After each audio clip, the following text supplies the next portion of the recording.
కవ్వలు జల్లితే కళ్ళు నాడే బతుకంపేట ఎల్లమ్మ నల్లని నాగుల నడుముకు జుట్టిన వయ్యారి తల్లివి నీవమ్మ బాయిల వెలిసిన బంగారి తల్లి భక్తులగాచే మురిపర వెళ్ళి పుట్టల పుట్టిన సింగారి తల్లి పుడమిని ఏలటి పుణ్యాల రాశి మా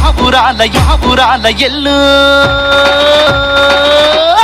మా ఊరాల ఎల్లు నీ గచ్చే కల్లు కల్లు తల్లి జల్దిగా బయటికెళ్ళు కురిపించు సిరుల జల్లు తల్లి మా ఊరాల ఎల్లు నీ గచ్చే కల్లు కల్లు అమ్మా జల్దిగా బయటికెళ్ళు